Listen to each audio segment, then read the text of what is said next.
A gente vai dar início, então, aqui o nosso bate-papo, né? Então, na semana passada, como eu falei, a gente falou sobre os mitos, né? A gente viu o quanto que era importante a gente explicar para a nossa filha, para o nosso filho também, não só para a nossa filha, mas os meninos também precisam saber, não é? Como é que o corpo da mulher funciona, por que que a menina tem menstruação, porque não são só as meninas que têm mitos em relação à menstruação. E quando a gente sabe como é que o corpo funciona, por que que uma mulher menstrua, por que que ela tem esse sangramento, fica mais fácil de se entender e de se quebrar esses mitos e se quebrar os tabus que muitas vezes, tanto as meninas como os meninos, acabam se deparando, né, com isso ao longo da sua vida, e é importante que a gente esclareça eles, para que eles possam lidar com isso de uma forma mais saudável, né, uma coisa mais positiva. Porque, como eu disse para vocês a semana passada, a menstruação, ela é algo, né, que a gente entendeu como é que ela de fato funciona, né? Por que que uma mulher menstrua e o que faz isso tudo acontecer, como eu expliquei para vocês na live passada. Quem estiver aqui agora e por um acaso não teve oportunidade... Oi, Leia, tudo bom? Não teve oportunidade ainda de assistir, essa live ainda está no ar, tanto no Instagram, quanto no YouTube, quanto no Facebook, e vocês podem assistir e ver, não é, como é que se dá essa explicação de por que que a menstruação acontece.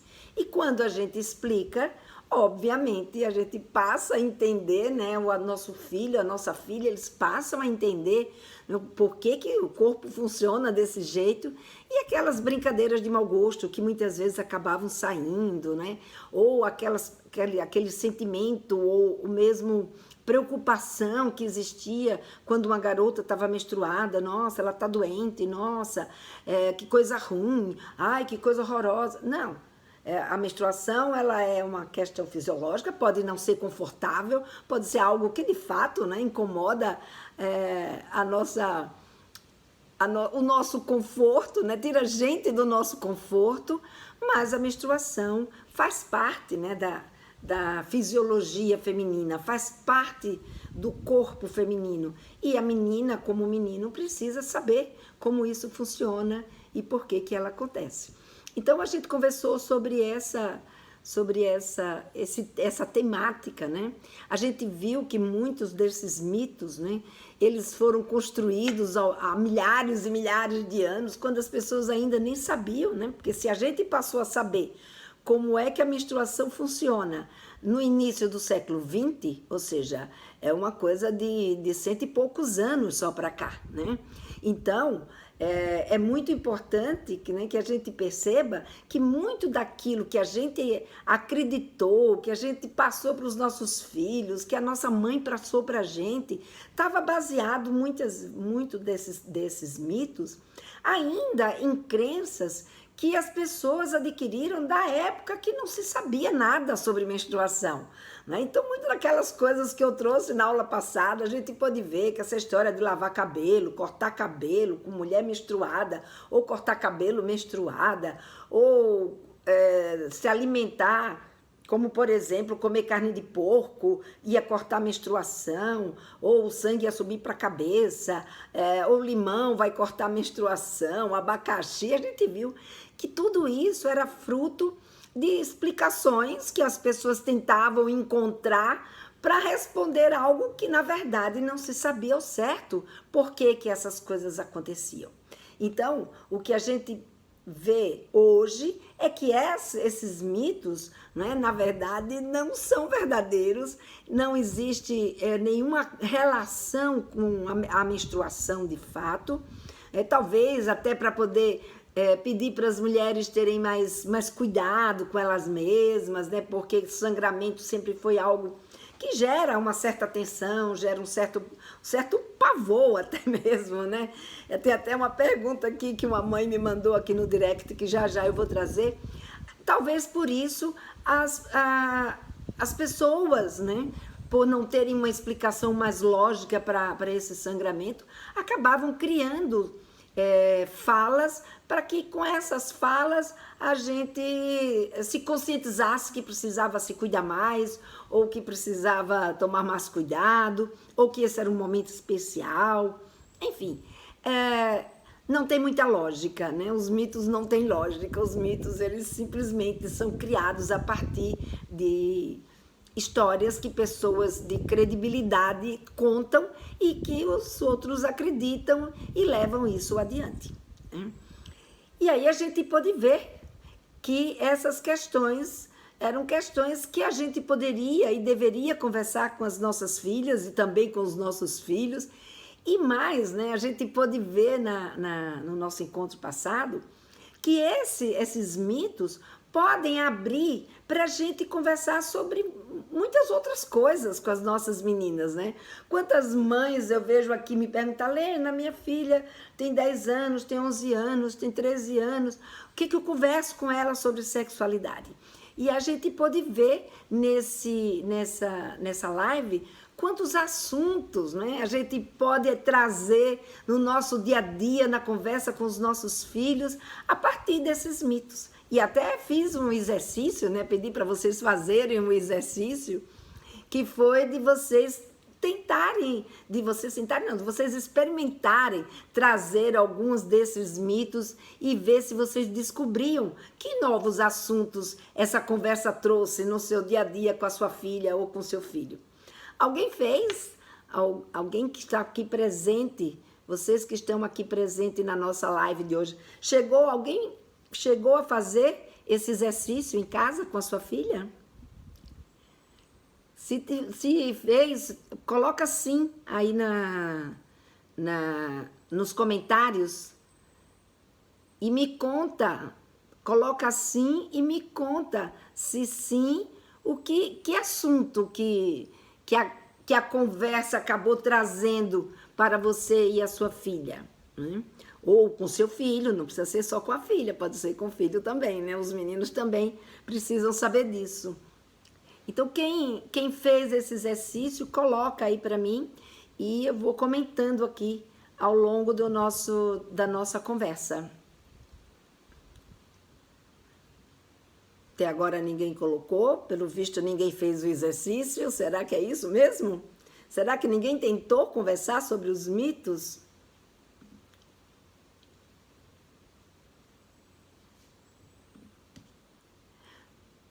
Bom, hoje, como eu falei, a live de hoje vocês podem fazer a pergunta que você quiser. E portanto, eu estou aqui à disposição de vocês. Obviamente que vocês sabem que eu não consigo ficar calada, porque quando eu fico calada e vocês não respondem daí do outro lado e ninguém se manifesta, vai me dando uma agonia aqui do lado de cá, que você imagina, eu estou aqui sozinha, olhando para esse pontinho do celular e do computador, gravando aqui as lives para vocês. Quero saber... Ah, tá aqui. Quero saber mitos sobre risco de gravidez. Legal, Roberto. É Robert Felipe. Muito bem, pode colocar aí a sua dúvida sobre os mitos sobre risco de gravidez, já que a gente está falando de menstruação, está dentro, né, Até trouxe uma pergunta aqui também que fala de mitos sobre gravidez, de risco de gravidez. Então, se você quiser fazer sua pergunta, pode fazer sua pergunta, tá? Sim, então eu estava dizendo que enquanto vocês não vão fazendo a pergunta, eu trago então as perguntas que me fizeram pelo direct, né? E as perguntas de vocês que estão aqui presentes. Para mim é muito importante ter vocês aqui presentes comigo, porque quando vocês estão presentes aqui comigo, isso me dá mais a impressão, né, de que eu estou vendo vocês, então isso torna a minha fala muito mais fácil, eu consigo interagir de um jeito melhor. E como eu quero estimular então a presença de vocês, as perguntas de quem estiverem ao vivo, obviamente, serão as perguntas que eu darei prioridade. E em seguida eu vou respondendo as perguntas das pessoas que me mandaram pelo meu direct. Então, vocês tanto podem mandar perguntas para mim pelo meu direct no Instagram, ou mesmo nos comentários abaixo dos vídeos no YouTube, enfim, ou mesmo no Facebook, porque eu consigo ver os comentários e as perguntas que vocês fizeram, e aí eu consigo, como é que diz? Colocá-las, né, em ordem e trazer aqui para a nossa live. Então, tem como engravidar sem penetração? Sim. Então, esse é um mito, né? As pessoas acreditam que as pessoas só engravidam quando tem a penetração. Mas, na verdade, as pessoas engravidam. Aqui tem uma outra pergunta, o que você diz sobre o líquido pré-ejaculatório? Ok, eu estou lendo para poder... daqui a pouco começa a subir e aí eu me perco aqui. Bom, então vamos lá, vamos para a primeira pergunta, que dá para engravidar sem penetração? Sim. Não é? A questão, para haver uma gravidez, o que é necessário? É necessário que o óvulo, né? Toda vez que eu faço assim, eu fico rindo com a posição da minha mão. É necessário que o óvulo, ele se encontre, né, com os espermatozoides.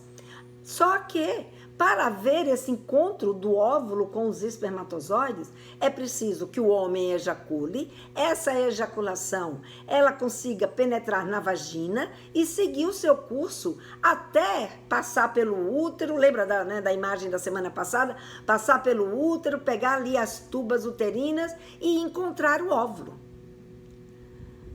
Aqui vem uma outra pergunta. Bom, daqui a pouco eu volto aqui para responder essa outra. E encontrar o óvulo. Então, o espermatozoide tem que cair, né, ou seja, tem que cair na rede, ou seja, tem que cair ali no canal vaginal e conseguir fazer esse percurso para encontrar o óvulo. Agora, para que isso aconteça, não necessariamente precisa acontecer a penetração. Se um homem ejacular perto ou próximo da vagina, a vagina, quando a mulher está excitada, ela produz uma secreção, que é aquela secreção vaginal. E essa secreção vaginal, ela funciona como sendo um condutor dos espermatozoides. Então, se a mulher estiver excitada, o homem ejaculou, mesmo, quem nunca ouviu aquela história? Ela ejaculou nas pernas, né? Ela engravidou nas pernas. Então, o que aconteceu? Ela ejaculou próximo da vagina. Ela estava excitada, produziu o líquido vaginal. O sêmen entrou em contato com o líquido vaginal, o que aconteceu? Conseguiu conduzir esses espermatozoides pelo caminho dele até a tuba uterina e ao encontro do óvulo. E aí, sim, pode haver a gravidez, tá? Aí veio uma outra pergunta. Então, acho que deu para entender, né, por que pode haver a gravidez mesmo sem a penetração. Então, basta que o homem ejacule próximo da vagina ou dentro da vagina, que é no caso com a penetração. E aí, os espermatozoides vão poder encontrar com o óvulo nas tubas uterinas, tá? A segunda pergunta que veio foi, e quanto ao líquido pré-ejaculatório? O líquido pré-ejaculatório é um líquido que ele é produzido numa glândula que fica antes do pênis para dentro, ele fica fora, né, do circuito que o sêmen fica armazenado até sair para passar pelo canal uretral e chegar dentro da vagina da mulher. Então, quando esse líquido sai, ele, na composição dele, não tem espermatozoide. Então, esse líquido não traz com ele espermatozoide. Mas vamos supor que este garoto acabou de ter uma relação sexual ou acabou de ejacular, não independe se foi relação, masturbação, o que foi. E ele acabou de ejacular e, obviamente, ele o sêmen passou pelo canal uretral e muito saiu, mas um tanto de sêmen fica retido no canal uretral. E aí, o que vai acontecer? Se esse garoto, ou esse homem, né? Não precisa ser um garoto não, pode ser qualquer homem, ele em seguida volta a se estimular sexualmente, ele vai de novo produzir essa secreção, e essa secreção, ela vai empurrar né, esses espermatozoides que estavam retidos para o lado de fora, ou seja, ele vai carregar com ele na hora que sair, né, de dentro do pênis, vai carregar com ele esses espermatozoides que estavam retidos dentro do canal uretral. E aí, nesse caso, ele vai poder trazer para dentro da mulher essa secreção com espermatozoides. Há quem diga que essa quantidade de espermatozoides, elas não são suficientes para engravidar, e mais, eles estão ali no ambiente, né? E tem mais, né? Eles vão carregar se por um acaso esse garoto ou esse homem não urinou entre essa ejaculação e essa segunda excitação que ele teve agora, que produziu essa secreção outra vez e está carregando o sêmen que ficou lá. Porque se ele urinou, também não tem mais sêmen ali, né? Ou seja, se ele urinou, o sêmen que estava ali retido saiu na hora que ele fez xixi. Então, ele só tem risco de gravidez quando o garoto tem uma ejaculação, quando o homem tem uma ejaculação. Em seguida, sem que ele tenha urinado, ele tem uma outra excitação e aí ele vai expelir esse líquido pré-seminal. Ou seja, que é um líquido que mostra a excitação do homem e que a função dele, na verdade, é limpar esse canal uretral para tirar a acidez da urina que fica nesse canal e os espermatozoides não morrerem quando passarem ao longo desse percurso, tá? Então, essa é a função dele. Então, em geral, ele não engravida. Agora, só se tiver nessas circunstâncias que eu acabei de colocar aqui para vocês. Deixa eu ver que aqui entram várias perguntas.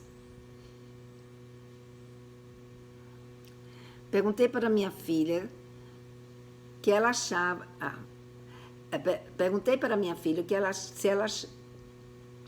se ela achava bonito, o que ela achava bonito sobre o corpo dela, e todas as respostas foram a respeito da estética. Depois comentei que essa não era a beleza, e sim o que ela podia usar.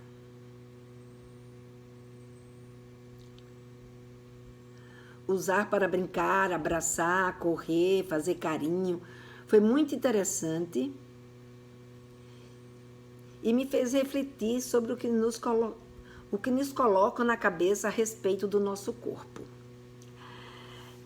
Ai, que delícia. Não sei o seu nome, aqui tem só o nome do seu canal, que é Vínculo Prazer. E é muito legal, né, a gente descobrir, conversar e ver, né, com o que a nossa filha pensa do corpo dela, como é que ela está lidando com essas situações. Gente, conversar sobre sexualidade é uma riqueza muito grande no nosso vínculo com a nossa filha, com o nosso filho. Eu fico muito feliz. Que bom que você viveu essa experiência e mostrou aqui como a gente pode abrir caminhos, né, para a gente conversar e entendendo, né, coisas que muitas vezes nem passou pela cabeça da gente de mãe, que pudesse ser importante para a nossa filha ou para o nosso filho. E que quando a gente começa a conversar com elas, aí a gente vai percebendo, né, que aquilo tem um sentido, que aquilo, sabe, o quanto que a gente, sem querer, né, vai colocando algumas questões a respeito do corpo, a respeito da estética, a respeito, né, desse visual construído, né, que essa nossa sociedade, a mídia e tudo mais vai colocando e que pode, né, perturbar aí o desenvolvimento da nossa menina ou o desenvolvimento do nosso menino. Muito feliz que você tenha se colocado. Tem como engravidar... Peraí, deixa eu ver aqui, tem uma outra pergunta aqui. Lena, não é tabu sobre menstruação, mas eu estava querendo saber... Peraí, deixa eu puxar para cá um pouquinho. Eu estava querendo saber se menstruo 3 dias... Estava querendo saber... Eu menstruo 3 dias só, graças a Deus, e desce bem pouco. Será que é normal? Sim. É normal. Em geral, é de 3 a 7 dias o tempo de duração, né, do sangramento menstrual. Mas, se é assim, tem gente que dura 3 dias, tem outros que duram 7 dias, tem outros que chegam a durar até 10 dias, outros duram 2 dias, enfim. Cada pessoa tem um organismo, não é? E se você menstrua naturalmente, né, sangue vem, é eliminado e todo mês se comporta desse jeito, é o seu jeito de menstruar. Não tem nada de errado com você, tá? Tem como engravidar se eu tiver sem nada e meu companheiro de cueca? Caso mele com esperma? Gente, essa é uma pergunta que tem vindo com uma certa frequência para mim. Eu não sei o que aconteceu, que as pessoas estão com dificuldade, muitas vezes, de entender, né, essa resposta, eu acho. Mas, de qualquer forma, eu vou colocar mais uma vez aqui, já que quem está aqui comigo não viu a resposta que eu dei, né? Então, os espermatozoides, eles são muito frágeis, eles não resistem a muita coisa. Então, passar pelo tecido de uma cueca, ou seja, passar por um pano, né? Então, aqui tem um pano, o pano da cueca, ou seja, se essa cueca não estava rasgada, se essa cueca não era de renda, se essa cueca era de algodão, não é? Então, ou de malha de algodão, enfim, se mesmo que ela fique úmida, o que vai umedecer, não é o espermatozoide, mas sim os líquidos que carregam esses espermatozoides, que é o líquido seminal e o líquido prostático. Então, esse líquido passa pelo pano, mas os espermatozoides, eles ficam filtrados, né, por esse pano, ele não consegue passar. E mais, mesmo que ele conseguisse passar, ele ia fazer um esforço tão grande que quando ele chegasse próximo do canal vaginal, ele não ia mais ter condições de fazer a viagem que ele precisa fazer e chegar lá na tuba uterina e, além de chegar na tuba uterina, ainda ser capaz de fecundar esse óvulo. Então, não engravida. Então, quem tem os amassos, os pegas e a menina tá de calcinha, a não ser que seja uma calcinha de renda, e aí, como a calcinha de renda tem umas aberturas maiores e o garoto esteja nu, né? Então o sêmen não teve que passar por nenhum tipo de barreira, então, nesse caso, pode haver a possibilidade, sim, de uma gravidez. Mas se a garota tiver de calcinha, de shorts, ou o garoto tiver de cueca, além da cueca, os shorts, molhou. Mas o molhar não significa que passou espermatozoides. Então, gente, esta pergunta eu vou responder mais uma vez aqui para vocês, né? Não engravida. Fiquem tranquilos, se a brincadeira ficou só nessa história da ejaculação com o namorado de cueca, não criou risco de gravidez, tá? Fica tranquila que não está grávida, não. Agora, deixa eu ver se tem mais alguma outra pergunta aqui. Acho que aqui não tem.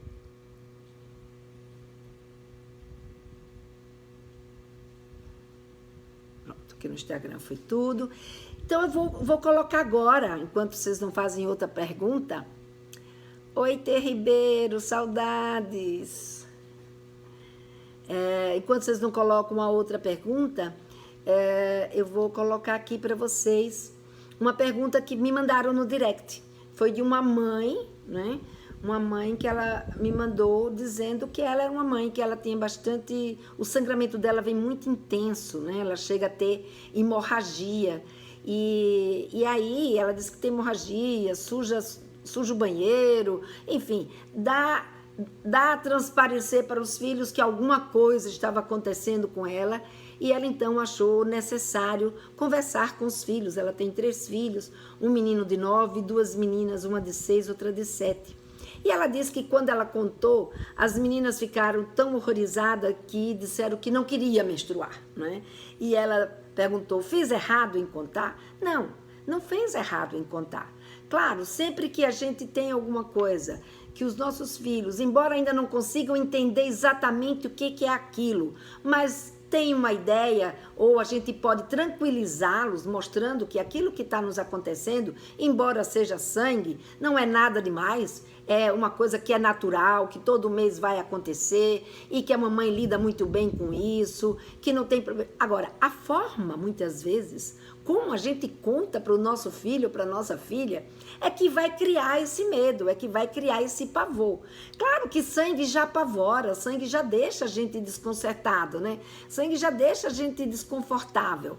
Tem gente até que nem consegue ver sangue, né? Desmaia só em olhar, né, o sangue. Agora, imagine uma criança. Então, é claro, se é inevitável, se a criança acaba tendo que conviver com esse sangramento, né, porque de um jeito ou de outro isso acaba transparecendo no cotidiano, é muito importante que essa mãe coloque isso para os filhos. Mas também é importante a gente cuidar da forma como a gente coloca. Então, se a mãe coloca que ela tem aquele sangue, a gente precisa dizer, eu sei que parece que é uma coisa muito ruim, eu sei que parece que a mamãe está sofrendo muito com isso, mas não é bem assim, esse sangue é diferente. Esse sangue é um sangue que não é porque a gente está machucada, não é um sangue que dói, é um sangue que mostra que a gente está saudável, que mostra que a gente está pronta para, se a mamãe quiser ter outro neném, a gente vai, não precisa também entrar, já tô entrando em muitos detalhes. Se a criança tiver condições de assimilar, muito bem, né? Então, é dizer que esse é um sangramento que faz parte da vida da mamãe, faz parte da vida das mulheres. E como ela teve menina, as meninas ficaram apavoradas, com razão, né? Com razão. Mas a gente tem como, primeiro, não levar muito em conta o que uma garota de 6 e 7 anos coloca, né? Ou seja, em relação a isso, não precisa ficar preocupada porque elas disseram que não queria ficar menstruada. Quem é que quer ficar menstruada? Nem a gente mesmo que sabe o que é natural. A gente acha desconfortável ficar menstruada, quanto mais uma garotinha de 6 anos e outra de 7 anos, né? Então elas vão dizer, não, eu não quero saber dessa história, né? Então, se elas ficaram muito apavoradas, tentar tirar esse pavor, mostrando a naturalidade desse sangramento na vida de uma mulher, porque ela precisa aprender a conviver, né, com esse sangramento, ela vai precisar aprender a lidar com esse sangramento. E uma coisa que eu sempre coloco aqui, que ajuda muito a gente a conversar com os nossos filhos, é a gente perguntar o que elas já sabem. Então, por exemplo, se os filhos já viram que ela menstrua, que ela está sangrando, que ela tem esse sangramento intenso todos os meses, uma coisa que pode ajudar muito é dizer, vocês viram que sai sangue da mamãe, que a mamãe passa por isso, o que vocês imaginam que seja? E ela vai ouvir o que os filhos já sabem sobre isso. E aí, depois que ela ouviu que os filhos já sabem sobre isso, então ela pode complementar as informações de acordo com aquilo que ela ouviu dos filhos dela, né? Ou seja, de acordo com o que é necessário eles saberem a mais para poder lidar com aquele fato sem sofrer, sem achar que a mãe está sofrendo, porque todo o cuidado nesse sentido é para que os filhos percebam que, embora a mãe esteja sangrando, esse sangramento não está machucando a mãe, né? Então, isso que é mais importante a gente deixar claro, né, para os nossos pequenininhos, né, para que eles entendam que aquilo é parte, né, do funcionamento da mãe deles, né? Então, isso daí é muito importante que a gente tenha em mente, tá? Uma outra pergunta que veio foi, minha filha menstruou e ficou muito triste, o que eu faço? Isso daí só me lembra, né, a neta do meu irmão, né? A neta do meu irmão, quando ela menstruou, ela ficou muito triste, muito triste. Ela é uma menina muito linda e desde pequena sempre botaram nela muitos laços, ela sempre aqueles vestidinhos impecáveis, muito laçarote e assim, muitos enfeites de menininha, né? Assim, era a perfeita boneca, né? A perfeita boneca. E a família inteira não queria que ela crescesse, não queria que ela deixasse de ser aquela boneca. E quando ela começou a entrar na puberdade, que começou a vir os pelos, que começou a transformação do corpo, os seios que começaram a querer despontar, e de fato ela menstruou, nossa, parecia que tinha acontecido assim um problema muito sério na família, porque todo mundo ficou muito... Não foi só ela que ficou triste. A família toda ficou muito triste porque ela tinha menstruado, porque isso significava que ela tinha crescido, que ela não era mais a bonequinha, que ela não era mais aquela menininha, que elas podiam enfeitar, não é, botar tantos laçarotes, tantos vestidos do jeito que elas queriam e bem entendiam. E essa menina curtia muito isso. Ela achava muito interessante se vestir desse jeito, né?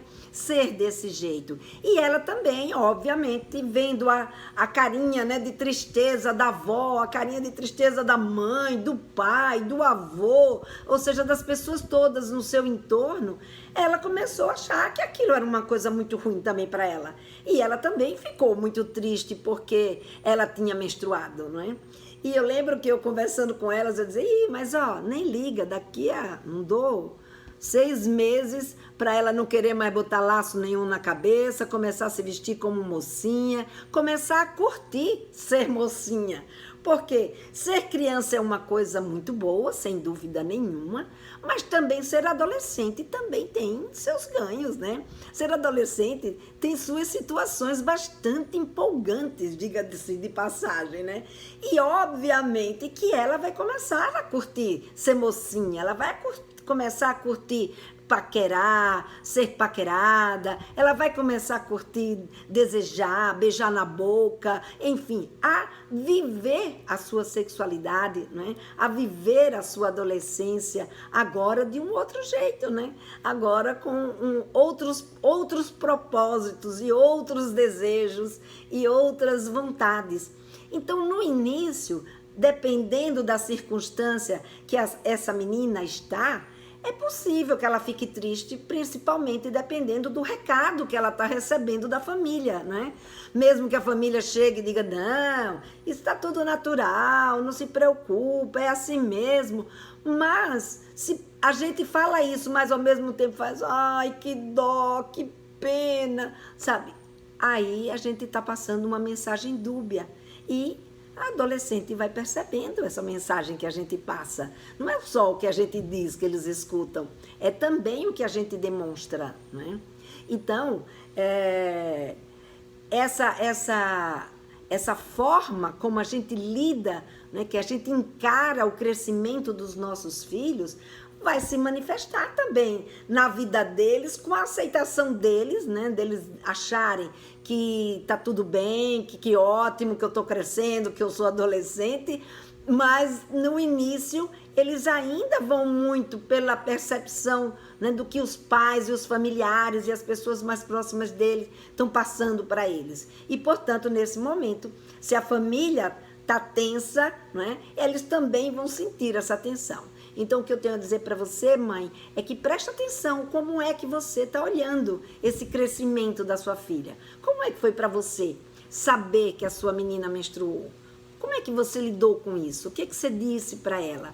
E veja, ou não, às vezes não foi você, mas pode ter sido a avó, pode ter sido a madrinha, pode ter sido o pai, pode ter sido o avô, ou seja, pessoas que para ela seja significativa e que nesse momento, pela forma como se colocou, ela está achando que vai ter perdas, né? Que a pessoa vai deixar de gostar dela do jeito que gostava antes, porque agora ela cresceu. Então é mostrar para ela que não, que ela vai continuar sendo amada do mesmo jeito e dar tempo ao tempo, porque já já ela não vai achar nada ruim de se tornar uma mocinha, né? A ansiedade altera o ciclo menstrual? Sim, a ansiedade altera o ciclo menstrual. O ciclo menstrual, ele é comandado pelos hormônios. E os nossos hormônios, eles estão sujeitos às nossas emoções. Então, se a pessoa fica ansiosa, com medo de ter engravidado, né, e achando que talvez aquele tipo de relacionamento que viveu seja um relacionamento que tenha colocado em risco, que a gravidez pode acontecer, como, por exemplo, a questão aí dos espermatozoides atravessarem a cueca e ser capaz ainda de engravidar, pode sim a pessoa, por estar preocupada, achar que engravidou, e essa preocupação com a gravidez causar uma alteração, né, na produção hormonal e fazer com que essa menstruação acabe atrasando. Então, as nossas tensões, as nossas preocupações alteram não só nos nossos hormônios, alteram na nossa vida, na nossa forma de ser. Tanto com a questão de imunidade, como mexe também com as nossas questões de pele, enfim. A tensão e as emoções, quer dizer, as emoções de uma forma geral, elas alteram o funcionamento do nosso organismo. E com os hormônios não vai ser diferente. Então, dá um tempo. Se já passou, por exemplo, da data de menstruar e a menstruação ainda não desceu, a melhor coisa para acabar com essa agonia é ir na farmácia, compra um teste de gravidez, faz o teste e pronto. O teste vai dizer se ficou grávida ou não. Provavelmente, nessas circunstâncias, não houve gravidez. Portanto, vai se acalmar, a tensão vai passar, né? E aí a menstruação vai descer tranquilamente, tá bom? Uma outra pergunta, né? Outro mito, não é bem um mito, né? Poderíamos até dizer que sim. O absorvente íntimo tira a virgindade? E, na verdade, o que acontece é o seguinte, a gente tem 3 tipos, né? 3 tamanhos, na verdade, de absorvente íntimo. A gente tem o absorvente mini, a gente tem o absorvente médio e a gente tem o grande, né? Então, esse mini, ele não tira a virgindade. Ele não tira a virgindade, ele não rompe o ímen, né? Porque a virgindade é outra coisa. A virgindade é quando a gente nunca teve uma experiência íntima, uma experiência sexual. Isso é o que vem a ser a virgindade. Agora, se, como muitas pessoas chamam de virgindade, o ímen intacto, então, nesse caso, o ímen pode romper se a garota utilizar um absorvente interno que seja com um diâmetro maior do que tem o diâmetro, né, do ímen. Em geral, o ímen mini, ele tem um diâmetro que é menor do que o diâmetro do ímen anular, que é o mais comum, né?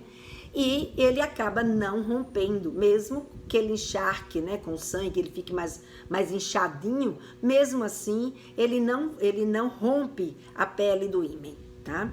Agora, a gente fica muito angustiado com isso, né? A gente é meio tipo São Tomé, a gente só quer acreditar vendo, né?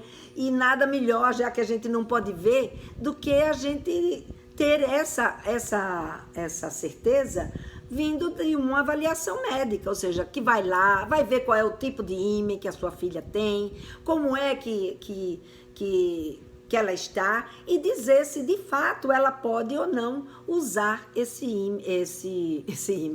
absorvente mini, né? Então eu diria para vocês, como diz um amigo meu que é ginecologista e que eu gosto muito dele, o Eliano Pellini, ele sempre dizia para a gente lá no Instituto Kaplan, essa pergunta é uma pergunta muito importante para a gente orientar para as mães que essa é uma boa hora da gente levar as nossas filhas no ginecologista.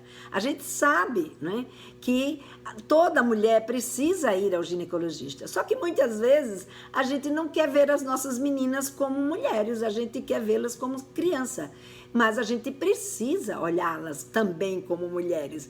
Então, na hora, essa é uma boa hora, né? Menstruou, mesmo antes de menstruar, não tem, na verdade, uma hora certa. Mas se veio esse questionamento, aproveite esse questionamento, leva tua filha no ginecologista, porque isso vai ser muito importante para esclarecer essa dúvida e outras dúvidas sobre o corpo dela, né? Que ela tenha. Então, é uma coisa bastante importante para a gente conversar com as nossas meninas, tá?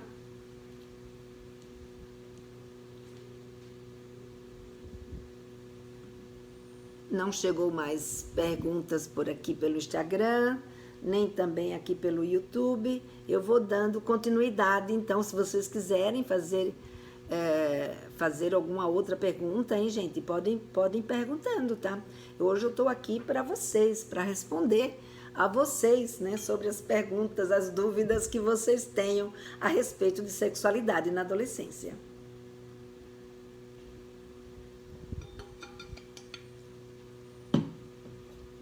Uma outra dúvida que chegou aqui foi: Uma garota que nunca menstruou, engravida, no começo da nossa fala veio uma pergunta, precisa ter penetração para uma garota engravidar? E a gente conversou sobre isso.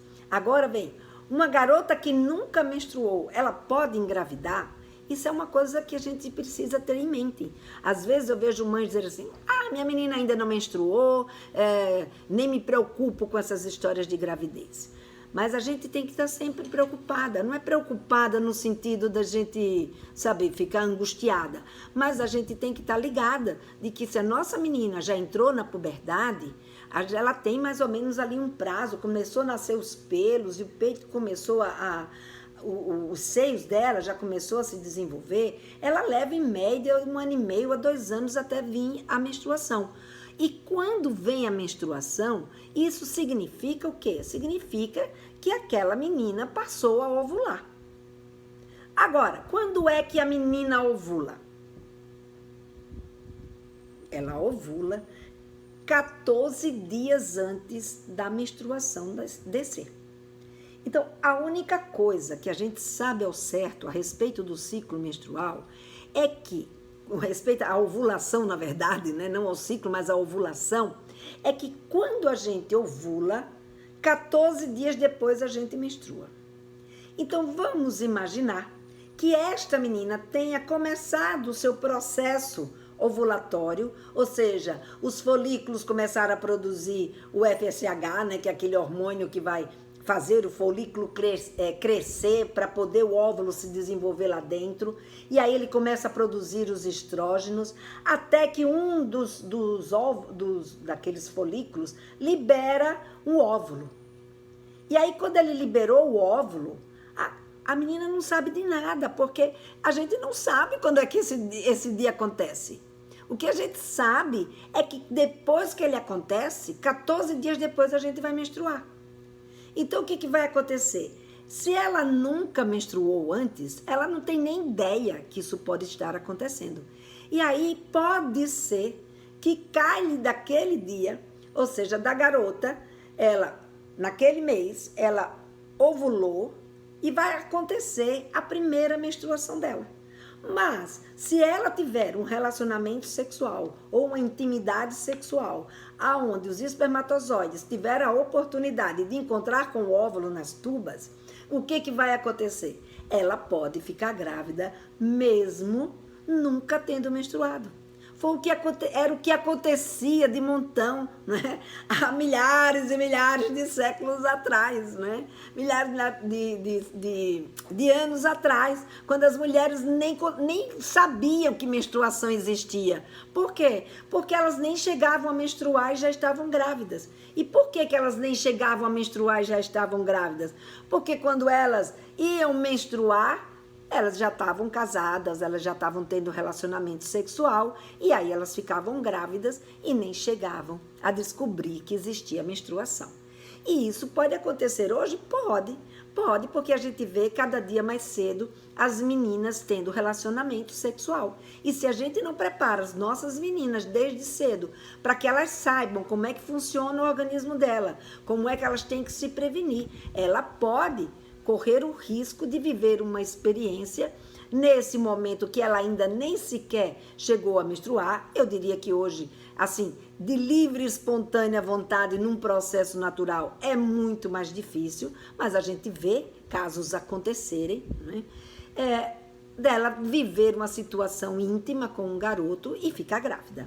Então, a gente não pode esperar a nossa menina menstruar para poder depois falar de reprodução. Não, a gente tem que falar de menstruação, mostrando que essa menstruação, ela é um marco na vida das meninas, porque ela é um marco da puberdade, né? Ela marca ali uma mudança na condição dela de menina para mulher. Agora ela é uma pessoa capaz de reproduzir e, portanto, ela precisa saber como é que essas coisas acontecem, né? Por que uma mulher fica grávida? Não é do nada. A mulher fica grávida porque tem uma relação sexual, porque tem uma intimidade sexual.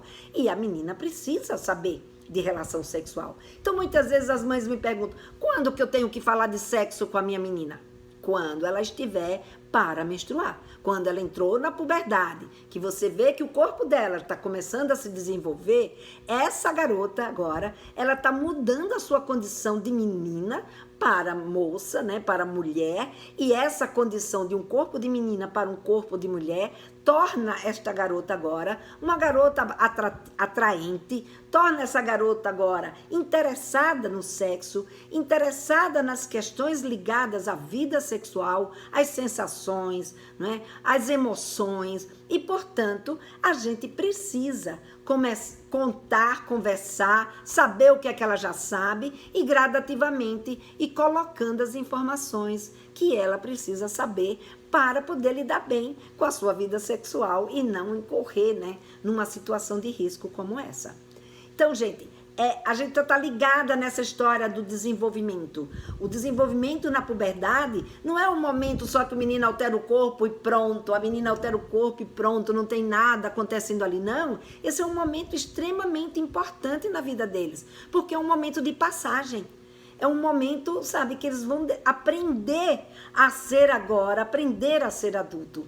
E esse ser adulto inclui principalmente lidar com as sensações sexuais, com as manifestações sexuais, com os interesses sexuais que vão acontecer na vida deles, tá? Então, fica ligado, fica atento a essas questões, porque isso pode ajudar muito a deixar você cada dia muito mais próxima da sua filha e cada dia muito mais próximo do seu filho, tá?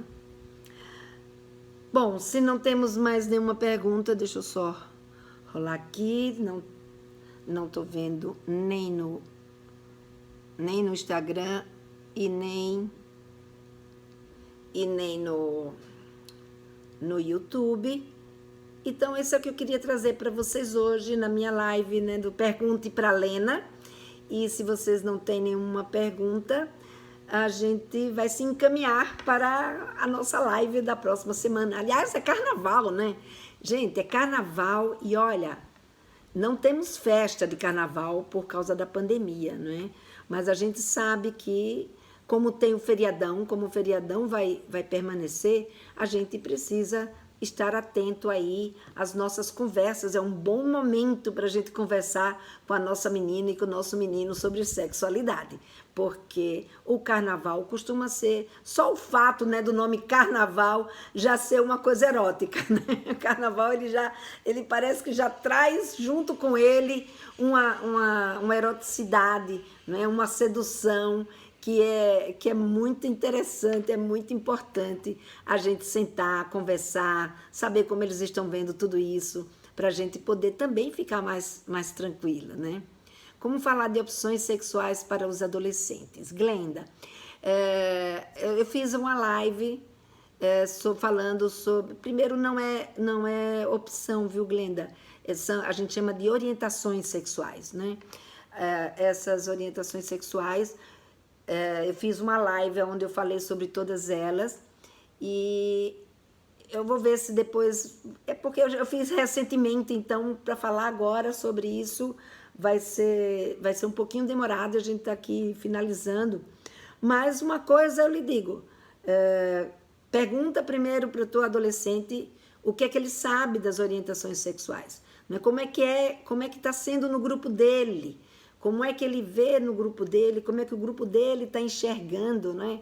A gente está aí vivendo, tem um momento em que a Rede Globo está aí com a novela Aquela Força do Querer, que tem a menina trans. Esse é um bom momento para se conversar, né, sobre as orientações sexuais. E na história dela como trans, traz uma questão da orientação sexual muito interessante, porque a orientação sexual dela, uma vez que ela é um garoto trans, ela acaba se transformando numa pessoa homossexual. Se ela tivesse continuado uma menina, ela seria heterossexual. Como ela agora se transformou no menino, ela passa a ser homossexual, porque ela continua desejando homens.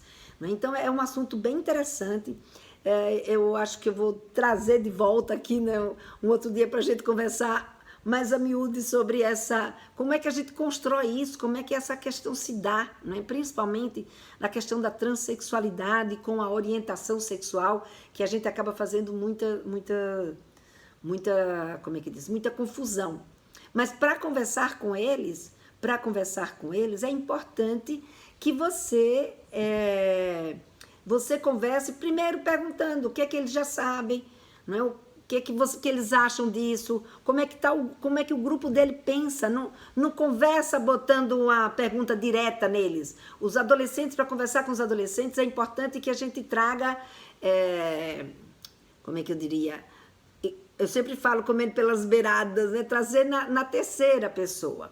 Se essa live está salva, Lízia, eu não sei se ela está salva, porque eu acho que essa live foi uma live que eu fiz para se transformar numa aula do meu curso Papo Firme. Porque no curso Papo Firme, aí sim, lá eu trago de forma aprofundada para que as mães entendam como é que se dá essa passagem, né? Ou seja, essa construção. Eu não tenho mais certeza se ela está disponível.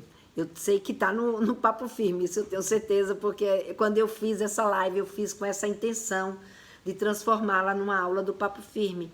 Então, no Papo Firme, ela está completa. Agora, tem pedaços, né, do que eu falei nos vídeos curtinhos que eu acabo publicando todos os dias aí para vocês. Então, tem uma coisa ou outra que acaba ficando aí nos vídeos curtos, tá?